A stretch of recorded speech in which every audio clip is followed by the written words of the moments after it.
welcome if you're entering the Belle. This is DS. And a very sunburnt / tanned Paloma Star. Went hiking. I went on a 5-mile hike. This week's news and rumor, I know that we skipped last week. There wasn't too much going on, but this week we've got some tea here. We were talking about this tournament for a while. Queen of the Ring. I'll give you a little emoji crown there. Apparently, WWE was talking about holding a Queen of the Ring tournament this year. And Charlotte was going to win, right? I don't know about that, but they canceled it because of COVID.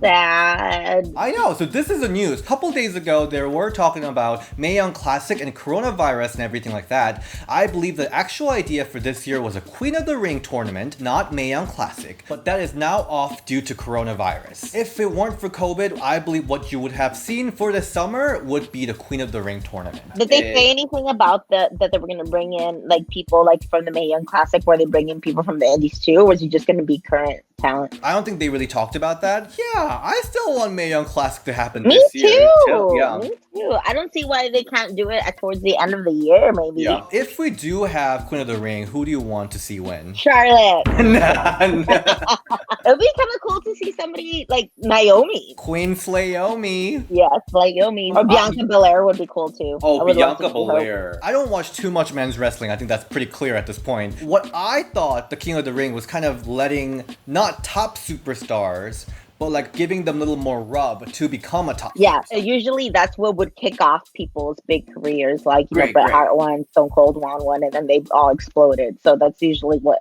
helps kick off people's careers. So I want to see someone like Liv Morgan have a little tiara or something. I think Ruby Riott can really use that the would Queen be of the Ring. As long as it's not 4 Horsewomen or Alexa Bliss or one of those, you know what I'm talking about? Yeah, they don't. They don't need it. Not at all. I hope they finally do it sometimes. I hope so too. That'd be really fun to do. And it's always funny because anytime somebody wins, obviously King of the Ring, because we don't have Queen of the Ring yet, it's always funny how they take on the whole royalty persona. Yeah. It'll be kind of fun to see one of the women do that for sure. Oh, honestly, Lacey will get the heck out of it. Oh. Backlash, we saw kind of a disappointing end to Nia Jax versus Asuka. Not only it was not a clean finish, but there were a lot of botches that led up to it. This was not supposed to be a countout finish, but Vince McMahon came in and changed it last minute. Here's the news. The original finish was Asuka to beat Nia Jax clean, but for some reason, the day of the show, they changed it to double countout instead. That's interesting because that kind of makes me think that, because for me, like the whole reason they had a double countout was to extend this rivalry. But that makes it think, so if they wouldn't have had that, would it have still been extended? Would they have still had another match on Raw? Would they possibly keep on going to Extreme Rules? The fact that they just kind of made it into a count-out says that they want to extend it. Maybe they had plans for different feud before. This is my speculation, but I feel like there were other women that was lined up that was kind of wrapped up or canceled because we all heard the storyline writer changed over the weekend. Oh yeah, you're right. Paul Heyman was basically running WWE Raw. They fired Paul Heyman from that role and they made SmackDown head writer Bruce Pritchard to run both shows. I have a story about Oh, you have a story about him? I'll have to tell it in different times. It's nothing bad. I'm just super salty about it. Regarding this news, this gets into what is happening to Shayna Baszler because it is known that Shayna Baszler is very much a Paul Heyman project. I think it would be kind of cool if they put her with Paul Heyman because you always see like a Paul Heyman guy, so it'd be kind of cool to see a Paul Heyman girl. So Shayna Baszler, since WrestleMania and Money in the Bank, she kind of disappeared from Raw. She's nowhere to be seen, but the report is that she's not injured or anything. The speculation right now is that because she's very much of a Heyman project, now with Pritchard leading the show, she's kind of put in the back seat. Obviously, we'll never know what the other option was, but it would always be cool to find out what in this other dimension, in another universe, what if or what was supposed to happen. Another headline that came up with it was saying that Shayna Baszler might have lost push because of her looks. I think it's pretty clickbaity because it's just full-on speculation. They're speculating because Vince McMahon and Bruce Pritchard are both from the older era where, you know, it was all about the looks. The hiring process for the women was all about the looks. So they're speculating that it might have gotten into Shayna's push. I hope not. Because I think if it comes to looks, yes, she's not that model look that they wanted 10 years ago, but right now she looks so unique. Totally, for sure. She definitely is like catches your eye and like what's up with her. Like even if you don't like her, know who she is, like I want to know what's up with her. What should we get ready for this summer? Another Charlotte push. Yeah. So Dave Meltzer talked about it on Wrestling Observer Radio that Charlotte Flair is again next in line for a big push with WWE Raw Women's Championship. I just want her to get to the 16 times so I can see what they're gonna do with her already. Like she's so good. But I just want to see her get past, because I know that's what they're doing, is they want her to beat her dad 16 times, which I said took him like 40 years to do, and it's going to take Charlotte 2.5 seconds. Hurry up and do it then. If you're going to do it, hurry up and do it, because I really want to see like the pure talent that Charlotte has, and I feel that's kind of being diminished right now because so many people are shitting on her because they're like, oh, we see her too much, she's overexposed, overpushed. Yeah, but she's also extremely talented, she and is. That's taking a back burner because so many people are so tired of her, and it sucks. Like I said, just get her over with, put her at 16 times, and be done with, and let her shine again for her own. Honestly, I kind of want her to go to the men's division and just kind of take their titles from now. Cool. I'll be happy with that. I think this is like totally a joke news, but there was this news that Undertaker wants his last match to be against Charlotte Flair.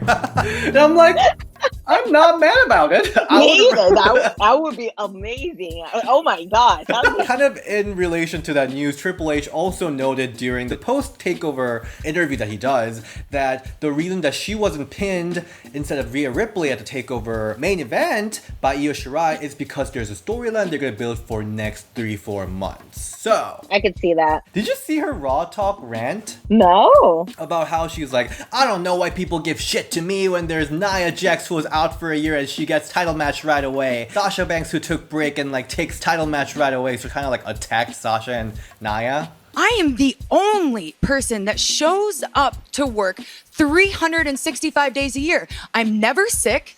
I'm never hurt. I am the hardest working person in this company. I'm on Raw. I'm on SmackDown.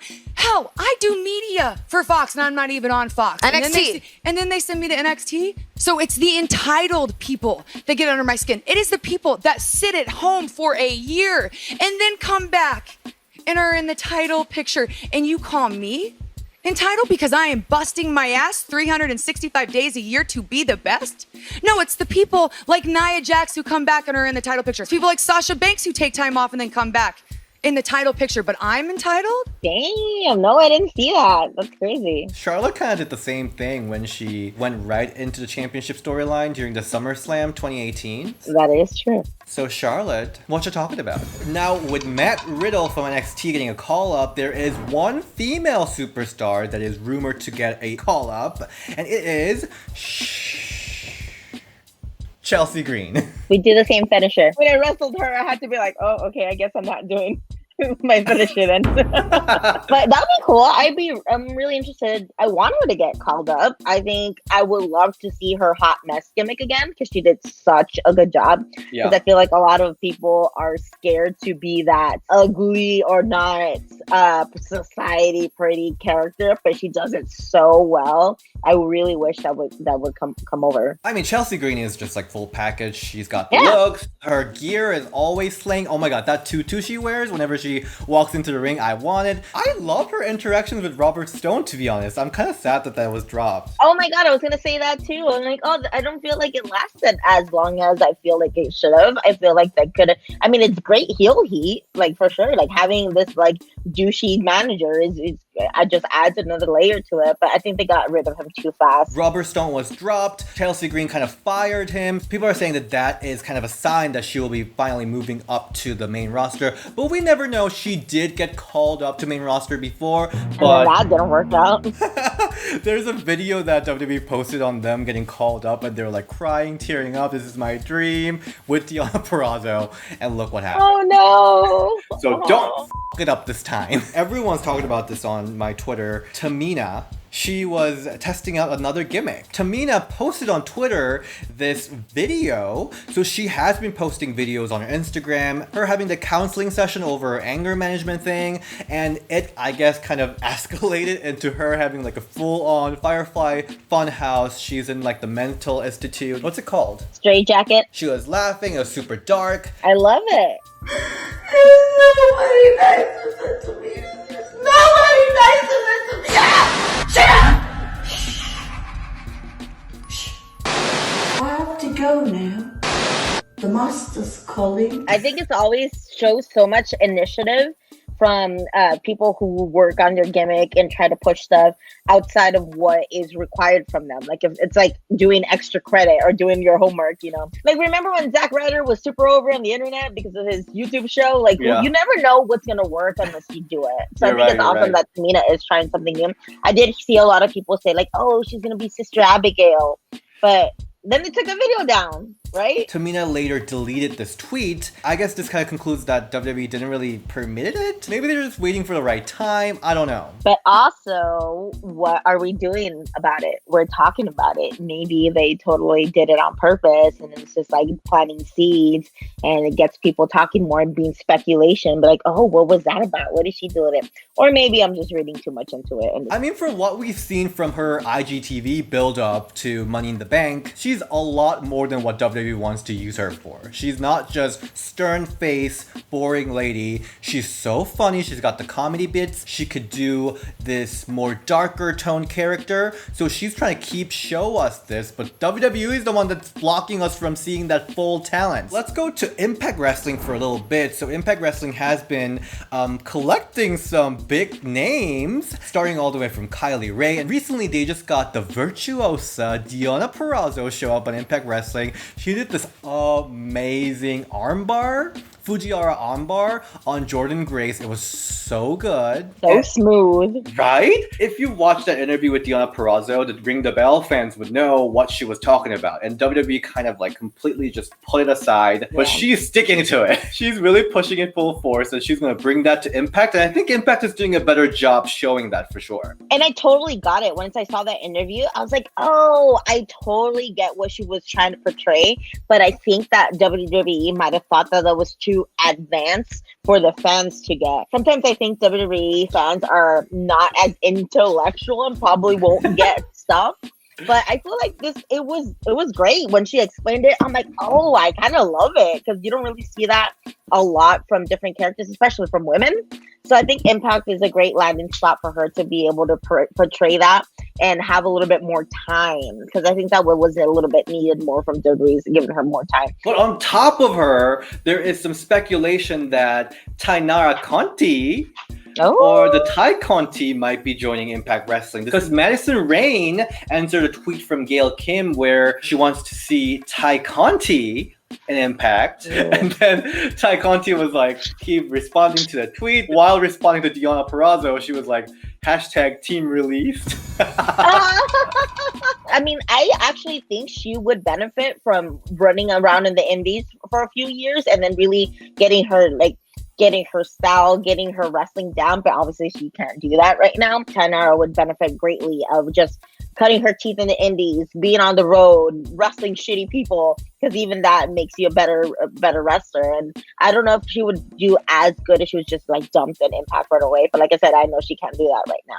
And also, I did read that Impact re-signed their deal, their TV deal in Mexico, because they're one of the highest rated shows in that TV deal in Mexico. Yeah, which I thought that was pretty cool. Yeah. I mean, I'm just saying they need more Latinas on there. Yes! On the AEW side, we recently heard the sad news that Britt Baker was injured and out from action. And now, another superstar of the division, Kris Statlander, is out to repair torn ACL. I know, it's so crazy. Knee injuries are the worst. I could definitely attest to that. They're hard to come back from because like you use your knee all the time. It's kind of hard rehab, especially in ACL.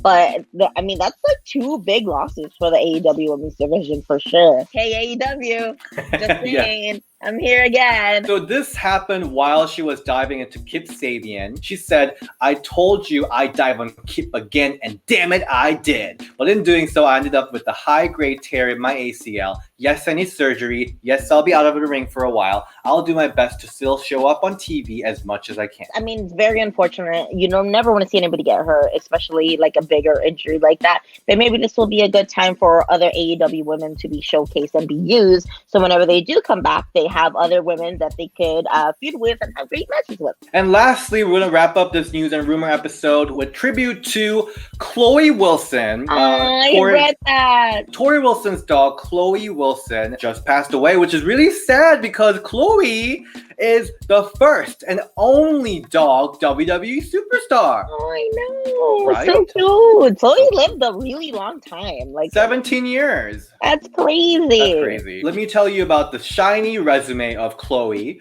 So she was the first and only dog WWE superstar to have a WWE.com profile. This is hilarious. I didn't know she had a resume. She did. She's the most well-known dog in WWE. She had an action figure. She had a WWE video game appearance. And she participated in the matches, including WrestleMania. I mean, she's done more than me. So, hey, I have to give it up to her. Rest in peace for Chloe. We'll miss you. It's always hard to lose for babies, for sure. Thank you so much for watching this week's News and Rumor. Paloma, where can we find you? You can find me on Instagram and Twitter at Paloma Star. And you guys, this Saturday is my first match back. Yay! In over 3 months, I will be wrestling Casey Carlisle for a rematch 7 years in the making. Wrestled her back in 2013, and I'll be wrestling her at Brew City Wrestling in Milwaukee. And you can find me at DS Shin and Ring the Bell DS on Twitter. All right, bye!